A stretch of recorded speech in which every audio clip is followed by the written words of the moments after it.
Hello, I'm Dr. Becky Sage, and this is Sage by Name, my business clinic where I answer real questions from real humans who are trying to build real businesses, based off of years of starting and growing my own business and supporting hundreds of other businesses. If you have any burning questions, don't forget you can just post them in the comments below. Today, there's a lot of stuff for you if you are doing digital or software businesses. We'll be talking about vibe coding. We'll be talking about getting your business idea off the ground and into the hands of users.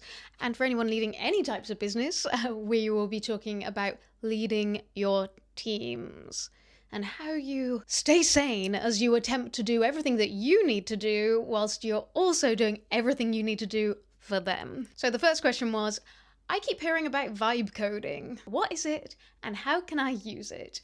So vibe coding was recently in the news because it was named Word of the Year by Collins Dictionary. So I thought it was most appropriate to initially define it in the same way that Collins does. So the definition states, vibe coding is the use of artificial intelligence prompted by natural language to assist with the writing of computer code, which they also wrote in one of their blogs as basically telling a machine what you want rather than painstakingly coding it yourself. So hopefully that answers the question, what is vibe coding? And the words comes from the idea of like you're essentially coding based on vibes versus like coding based on your knowledge of actually how to code or any kind of coding languages. Now, you can obviously do this with generic chatbots, and developers have been doing this for a while now. They will go and they'll get some help with their code by asking ChatGPT. And one of the things I've always really loved about the way developers work is that they're often really researching best practices when it comes to code. And in general, there are a group of people who do a lot of sharing about that kind of thing as well. Now, of course, there are some potential issues there, especially when it comes to IP. If a chatbot has generated your code, then who owns your code? Now, if you are not a developer, you're probably thinking, well, even if a chatbot gives me some code, what do I do with it? Like, how do I turn that into something? Now, you may or may not know that there are platforms that now exist that do this for you. Lovable is probably the most well-known of these platforms. So you can go to a platform like Lovable and you can pop in what it is you want your app to do and it can produce it for you. So I'm personally excited about this when it comes to things like MVPs or prototypes, where you're really just still testing an idea. You're in the more experimental phase. If you want to go further than that, then I really would encourage you to make sure you fully understand every single aspect of what it is you are providing with this app, all the different data structures that sit within it. Where are you hosting? I keep saying app, but it will also build other things like websites. Where is this being hosted? Where is your client's data being stored? There are lots of questions that you need to ask when it comes to coding. And this is the same as to whether you're running a tech team as well as if you're building on a platform. Hopefully, if you're working directly with developers, then they would already be really aware of all these questions that need to be asked. So if you are leading that kind of team, you also need to be aware of those questions that are going to be asked, just like if you're building something with a platform, then you need to be aware of it. For me, there are still lots of potential issues with this, more and more, and I'm kind of beating my own self up for some of my frivolous use of AI previously, because environmentally, this is something that's incredibly damaging. Obviously, we also know that there's been a lot of issues with AIs ripping off other people's work. So there are definitely issues to do with that.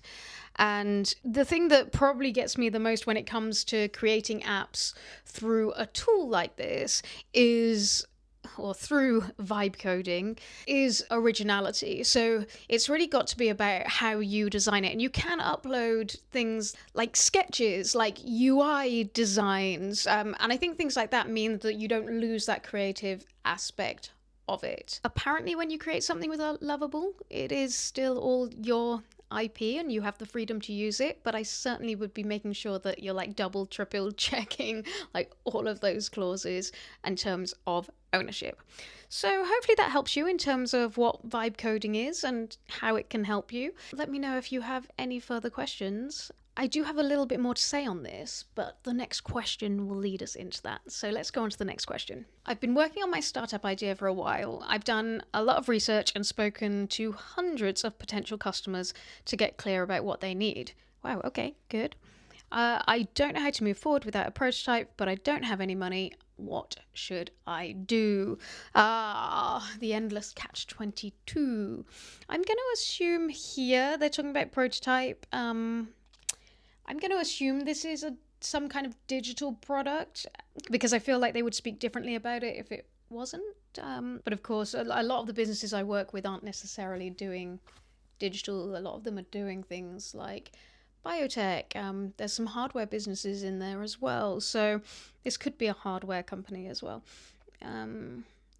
Or some kind of physical product. So first thing I want to say is thumbs up to doing market research. That's really great. It's really good that you're talking to your potential customers, and that's a good place to start to get an understanding. Something I often find with early stage founders is that even if they have talked to lots of people, the early stage market research isn't necessarily helpful in terms of really determining whether there is something that people will pay for. I heard somebody say something the other day about what is causing you monetizable pain, and that's what you're seeking as a founder. You're trying to seek that monetizable pain or gain with your customers, and customers aren't necessarily end users as well.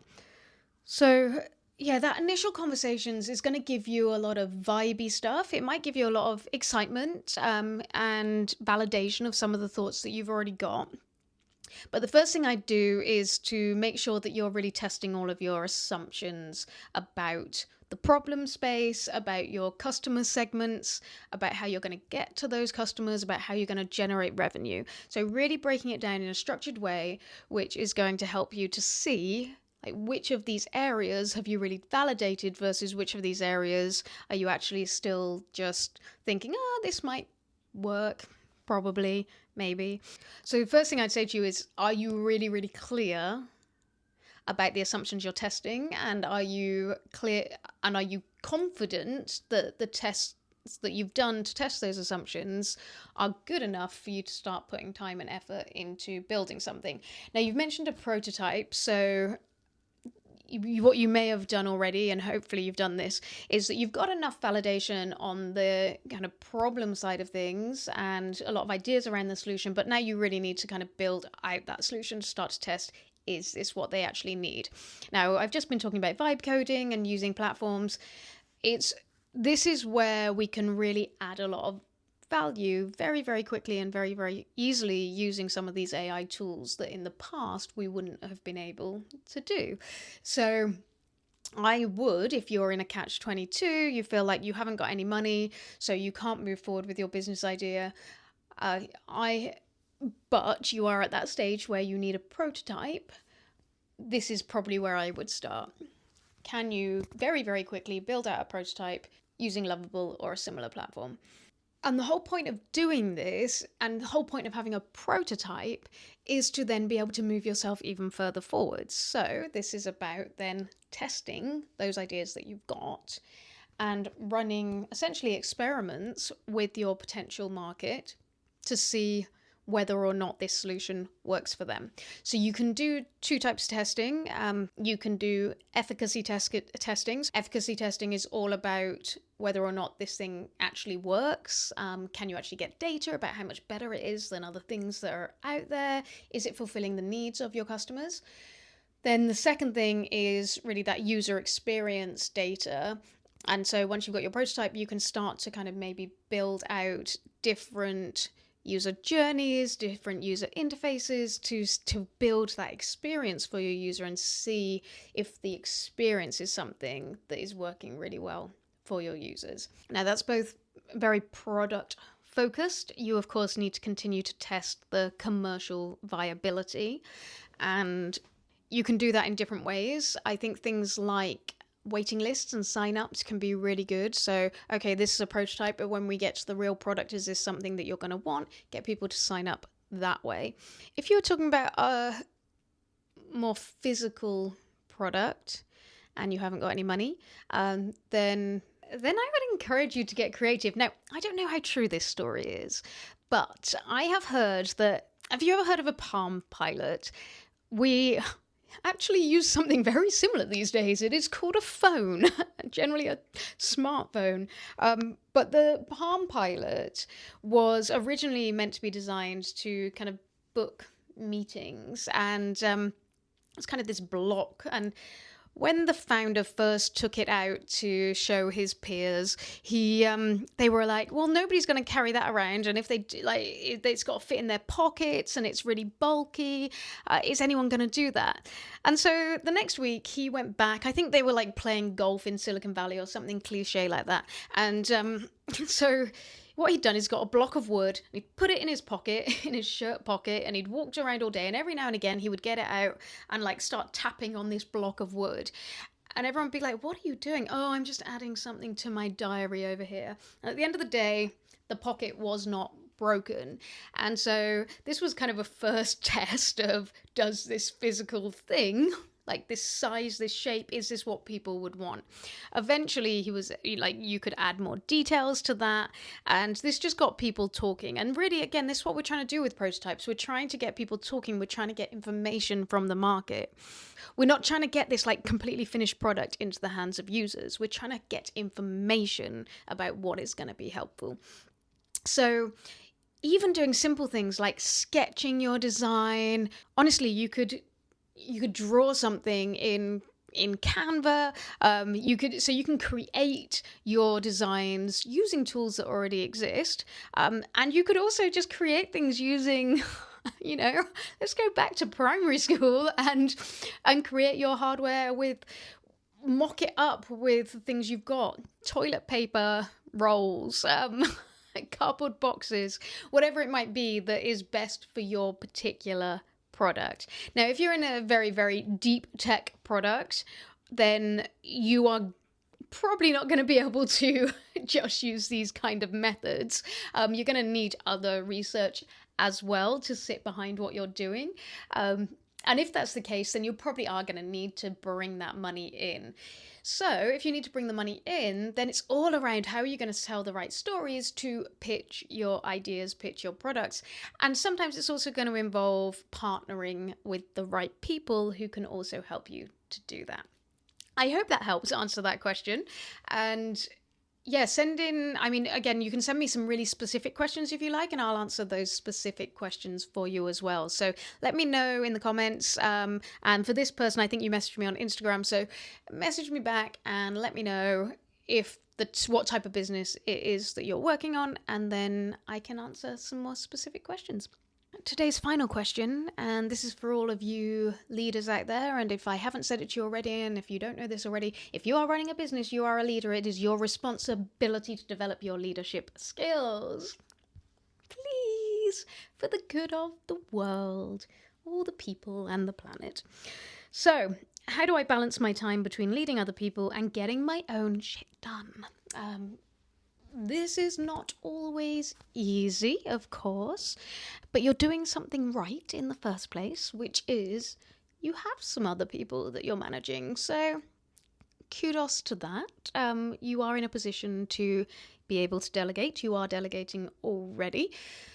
And yet you're finding that challenge that they all need you in order to be able to do the things that you've asked them to do. Yeah. So I think there's probably a few layers here, and I'm going to take from my good friend Fab Giovanetti, whose book Reclaim Your Time Off is amazing, and so you should definitely get it. And in this book, she talks about three things. She talks about simplification, automation, and delegation. So I actually think the simplification piece is the most important one, and perhaps where you might be going wrong at this point in time, or perhaps where things aren't quite working at the moment. Of course, as a startup founder or as a leader of a team in the space that we're in, you have many, many different things that you need to do, and it can often feel very contradictory. But what I want you to do is, first of all, prioritize. I won't go through the different matrices you can use at the moment. For example, you could use the Eisenhower matrix of urgency and importance. And if something's not urgent, not important, take it off the list. If something is important and urgent, that's probably going to be at the top of your list. And if something is urgent but not important, then bye-bye.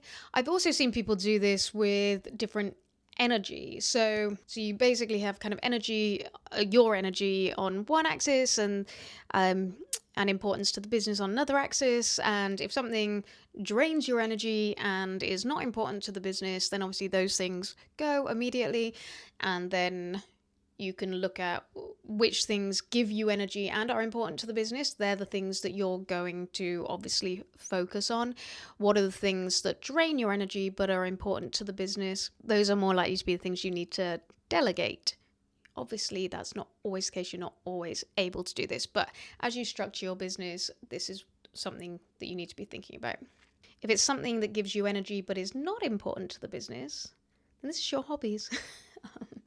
And it's still important, carve your time out for it, but you're not going to prioritize that within your business life.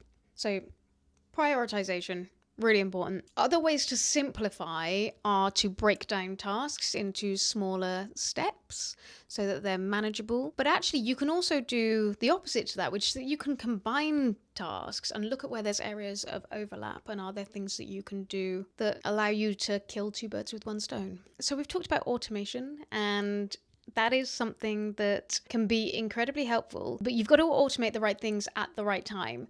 There is, I think, a desire from a lot of founders to automate things very, very early on when actually you don't really know what you're doing and you haven't got clarity. So you spend all your time automating, and this is a form of procrastination.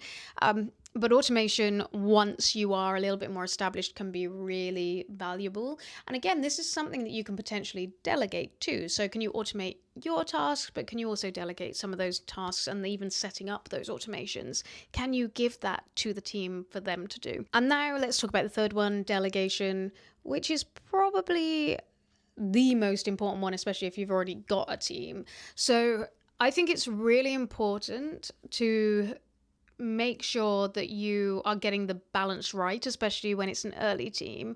Now, I think you have to go in with a cautious optimism. I keep using this term, a cautious optimism when it comes to delegation, which is I think you really do need to believe that these people are going to help and that they are there to do the job that you're asking them to do.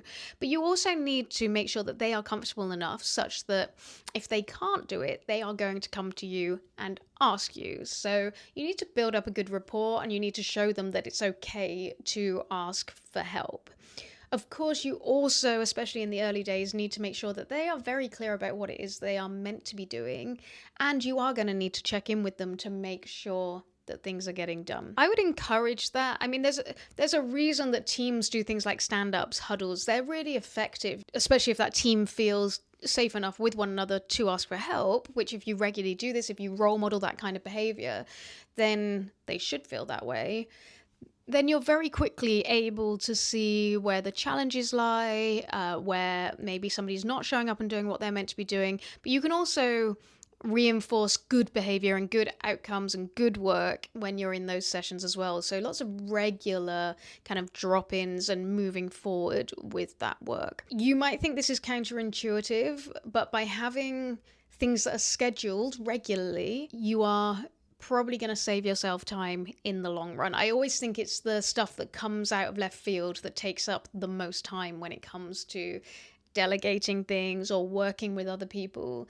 It's the things that you are prepared for that are going to flow better, flow more easily. It's not actually in the long run going to take up more of your time. So believe in people, give them what they need to do the tasks, and then over time they're going to be able to take tasks from you as well. And I know a lot of founders find this pretty hard, handing over tasks, but when you do hand over some of the tasks and people actually take them on and do a great job and actually do things that you might not have done and things that could even be better than something you could have thought of, they'll surprise you, and they'll surprise you in a good way.